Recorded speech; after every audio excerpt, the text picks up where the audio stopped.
I arrived to collect a debt, but her final request broke my heart. The dirt road stretched for miles beneath my truck's tires as I drove toward the Walker farm.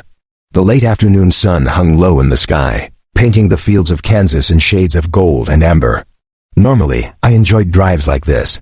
The silence, the open land, the endless horizon. But not today. Today I had a job to do. A job I hated.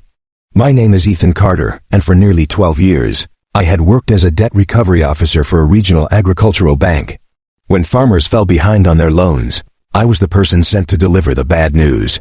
Most days I convinced myself it was just business. Numbers on paper. Contracts. Payments. Responsibilities. But every once in a while, a case came along that reminded me those numbers belonged to real people. Real families. Real lives. And the Walker family was one of those cases. 3 months earlier, Thomas Walker had died in a tractor accident. He was 48 years old. A husband. A father. A farmer who had spent his entire life working the same land his grandfather once owned. After his death, the farm's finances collapsed. The crops had failed due to drought. Medical bills piled up. Loan payments stopped. Now the debt had reached nearly $200,000. The bank wanted answers, and I was the one sent to get them. As I approached the farmhouse, I noticed how worn everything looked. The paint was peeling. The fence leaned awkwardly to one side. Several farm machines sat rusting near the barn. The place looked exhausted, like it had been fighting a battle for far too long. I parked my truck and stepped out. Before I reached the porch, the front door opened. A woman appeared. She couldn't have been older than 45. Her brown hair was tied back loosely. Her face showed signs of countless sleepless nights.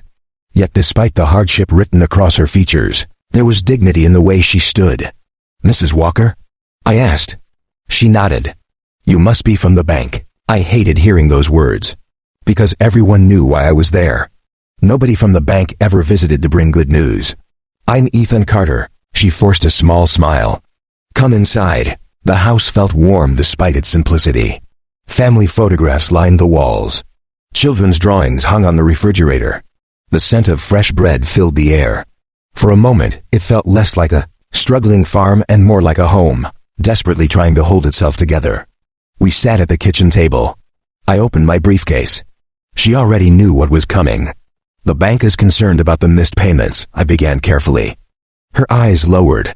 "I know. There may not be much time left before foreclosure proceedings begin." The room fell silent.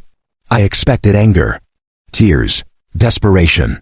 Instead, she simply folded her hands together. Then she looked directly at me. "Before you make any decisions," she said softly, "I have one request." I had heard countless requests over the years. More time. Lower payments. New arrangements. But something about her voice felt different. "What is it?" I asked. She glanced toward the window. Tomorrow would have been Thomas's 50th birthday. She explained that every year, the family gathered beneath the old oak tree near the barn. They shared stories. A meal. Memories. It had always been Thomas's favorite day of the year. "This will be our first birthday without him," she said quietly. Her voice cracked for the first time. "My children are struggling." She paused. Then came the request that caught me completely off guard. "Would you give us one more day before filing the foreclosure papers? Just one day. Not a month. Not a year. One day." I stared at her. In 12 years, nobody had ever asked me for something so simple. "Why?" I asked. She swallowed hard. "Because after tomorrow, my children will never see this place the same way again." Her eyes glistened. "They'll remember it as the farm we lost." The words hit me harder than I expected. I thought about the countless families I'd seen forced off their land. The tears. The anger. The broken dreams. But this woman wasn't asking me to save the farm.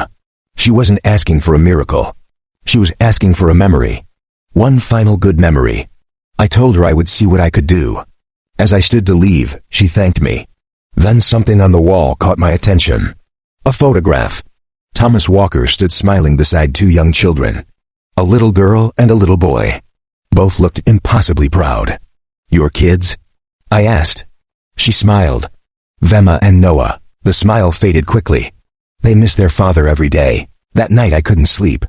Something about the visit stayed with me. Maybe it was the farmhouse. Maybe it was the children. Or maybe it was the way Mrs. Walker carried her grief so quietly. The next morning, I called my supervisor. Technically, delaying the process by one day wasn't a problem. Reluctantly, he agreed. I drove back to the farm that afternoon. The birthday gathering had already begun. Neighbors filled the yard.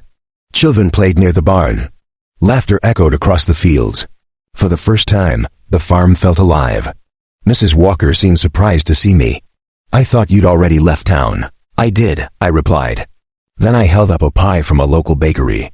I figured every birthday needs dessert. For the first time since meeting her, she genuinely smiled. The evening passed slowly. Stories were shared. People remembered Thomas. Some laughed. Some cried. Everyone celebrated a man who had clearly touched many lives. As the sun began to set, Emma approached me. She looked about 16. "You're the guy from the bank, right?" I nodded. She hesitated.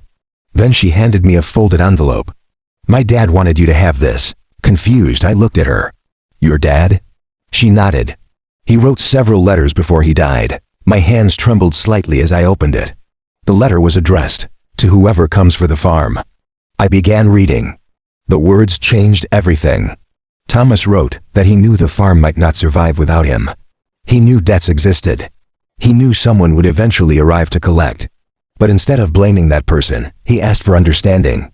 He wrote, "If you're reading this, you're probably doing your job. I don't hate you for that. Life is complicated. Sometimes good people end up on opposite sides of difficult situations." I continued reading. Then came a sentence that stopped me cold. "My wife will ask for one final birthday on the farm. Please let her have it." I looked toward the oak tree. Toward the family. Toward the life that existed beyond paperwork. Then I read the final paragraph. "If this farm must be lost, let my children remember that kindness still exists in the world." I lowered the letter. My eyes burned. For several minutes, I couldn't speak. That night, I drove home under a sky filled with stars. And for the first time in my career, I asked myself a question. What if there was another way? Over the next week, I worked harder than I ever had before. I reviewed every document, every financial statement, every assistance program, every government grant available to struggling farmers. Eventually, I found something. A federal agricultural recovery program. One that could potentially save the farm. It wasn't easy. The paperwork was overwhelming. The deadlines were tight. But somehow, together, we made it happen. Months later, the approval arrived. The debt was restructured. The foreclosure was canceled. The Walker farm survived. When I returned to deliver the news, Mrs. Walker cried openly. Emma hugged her brother. Neighbors celebrated. And for the first time in a long time, hope returned to that little farmhouse. Before I left, Mrs. Walker handed me another envelope. Inside was a photograph. The entire family standing beneath the oak tree. Smiling. Together. On the back she had written, "Thank you for giving us more than one day." Years later, that photograph still sits on my desk. Because it reminds me of something important. Sometimes the most valuable thing we can give another person isn't money. It isn't power. It isn't influence. Sometimes it's simply compassion. Because one small act of kindness can change the ending of someone's story forever. And sometimes, the person whose heart gets changed the most is your own.